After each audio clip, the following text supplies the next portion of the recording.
And so it begins.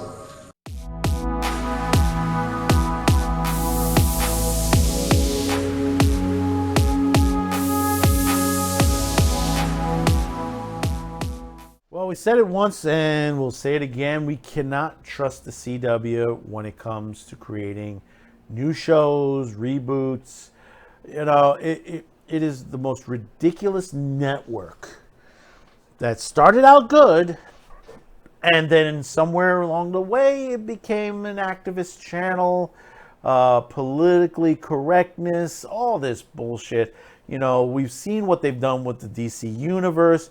We have a video coming up on the fall of Stargirl, a series that basically I enjoyed the first season, but the series has gone from about 1 million viewers to about 400,000 viewers.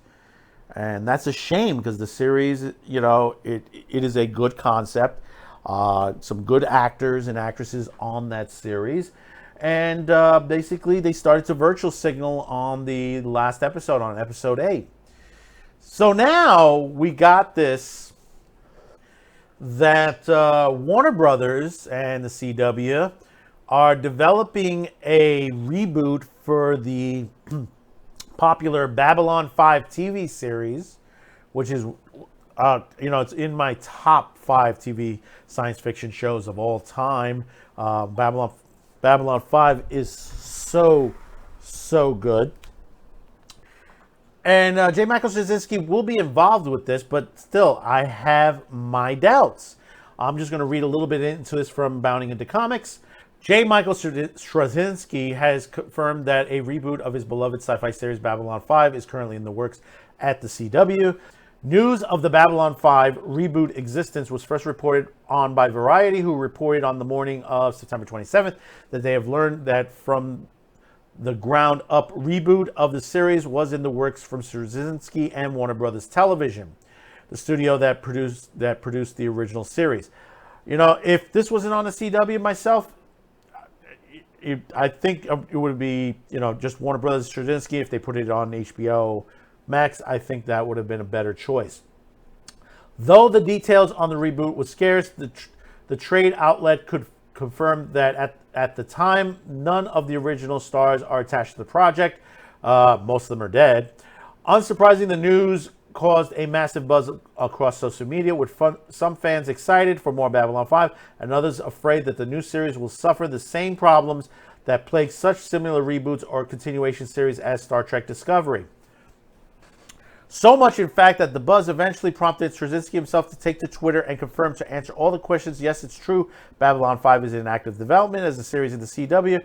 We have some serious fans over the network, and they're eager to see the show happen. He added, I'm hip diving into writing the pilot now and will be running the series upon pickup. Starczynski then explained the network understands the uniqueness of Babylon 5 and giving me a great deal of latitude with the storytelling. As noted in an announcement, this is a reboot from the ground up rather than continuation for several reasons. Hercules wrote, you can't step on the river twice, for the river has changed and you have changed, the creator continued. In the years since Babylon 5, I've done a ton of other TV shows and movies, adding to an equal number of tools to my toolbox, of all which I can bring to bear on one singular question. If I was creating Babylon today for the first time, knowing what I know now as a writer, what would it be like? How would you use all the storytelling tools and technology resources available in 2021 that were not on hand then? He postured. How can it be used to reflect the world in which we live and the questions we are asking and confronted every day? Fans regularly point out how president that the show was and as of our current world. It will be fun to take a shot looking forward down the road. Tuning to the concept of a new series reboot, Starczynski said, so we will not be retelling the same story in the same way because of what Hercules said about the river. There will be no fun and no surprises. Better to go off way of Westward or Battlestar Galactica, where it takes you from the original elements that are evergreens and put them in a blender with a ton of new challenging ideas to create something fresh yet similar, he argued. Addressing those who asking why not just do a continuation, Straczynski clarified, for a network series like this, it can't be done because of over half our cast are stubbornly on other side of the rim. How do you tell a continuing story of our original Londo without the original Veer? He asked. Or Jakar, how do you tell Sheridan's story without Delenn? Or the story of B5 without Franklin, Garibaldi, and Zach? The original Babylon 5 were ridiculously innovative, the first to use CGI to create ships and characters, among the first to shoot screen-wide and rigorous 5.1 mix, recalled the writer. Most of all, for the first time, Babylon 5 introduced viewers to accustomed to an episodic television, to the concept of a 5-year arc with a pre-planned beginning, middle, and end, creating a brand new paradigm for the television storytelling that have subsequently become the norm. That tradition for innovation will continue in this new iteration, he asserted, and I hope to create additional new forms of storytelling that will further push the television medium to the edge of what's possible.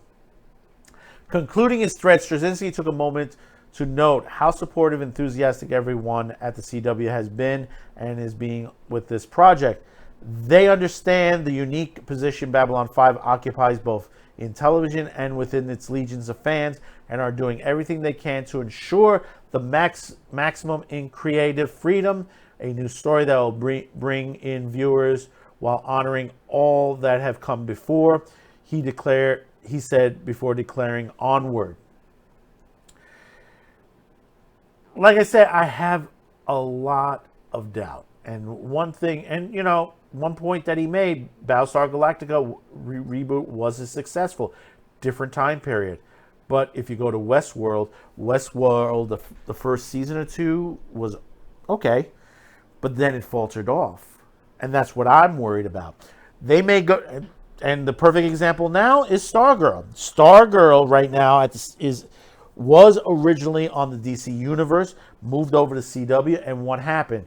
Its second season's crashing. It's totally crashing.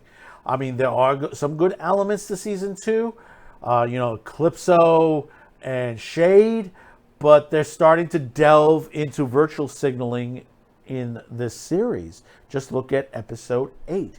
There's only maybe, I think, 2 more episodes in the season left, and that's it. But it's like, wow, why are you doing this? You're calling a villain racist? Why virtual signal this? And, we'll discuss that on another video. Do catch that video. I respect J Michael Starczynski, but see, here's the one major thing. A lot of these creators who say that they're at the helm, that they are totally at the helm of these projects, but it's the network or the studio that asserts their power to change things to their satisfaction. Understand that. It is toward their satisfaction, which ends up to be virtual signaling, activism, made for the modern era. This is a sci-fi space opera. It is not a modern era. This is in the far future. There were many great shows and elements to this series in the 5 seasons that it lapsed in. Now, season 5 is not the greatest season at all, but it had 1 or 2 episodes that did stand out. The Crusades, this was the season 5 and the Crusades. That's TNT. When TNT took over the whole situation, moved away from the independent stations to Warner, which was the biggest mistake on there. They should have kept an independent show as itself instead of going to a network. I mean, you had this show. You had wrestling and then Babylon 5. And, the wrestling fans, some of them are not sci-fi fans. They're going to turn away. You were not going to have all the wrestling fans stay over and watch this series. And the way the last season was written on some of the storylines. You know, seasons 1 through 4 were fantastic. So well written.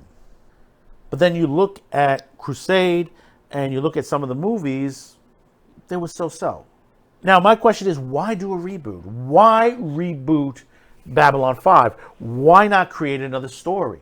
You don't have to use the same characters you used in the original Babylon 5 series.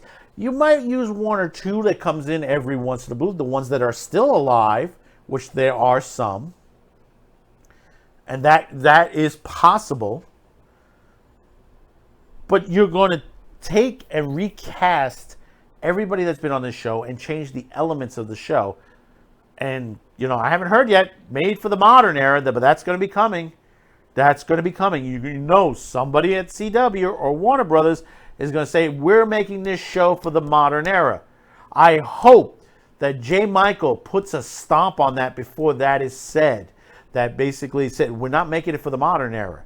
This is a fan-driven show. This is a show that I wrote. And see, this is the situations and the reason why I think J Michael should have spoken up when Paramount CBS took elements of his show and used it in Deep Space Nine. In fact, one of the cast members found Peter Jurisic, who played Londo in our show, at a party, pulled him aside, said, I want you to know, all of us on DS9 know that our show came from your show, and on behalf of the cast, good luck. And some people say, well, no, that didn't happen and stuff like that. Well, there is an interview with J Michael Starczynski where he said he does confirm that. But there was nothing he could do about it at the time. You know, a lot of the other actors have said the same thing too. This happened. You know, there are stories from events and parties where cast of Deep Space Nine were like, yeah, we ripped you off. I mean, not in those words, but yeah, you know, in code in a way. You know, they were making fun of Babylon 5 because they knew they were going to be the better show, but they weren't. They weren't the better show.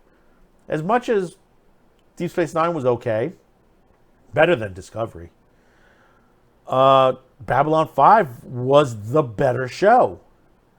And if you hadn't catch our Saturday pre-flight concerning P10 Prime 10 network, could you have imagined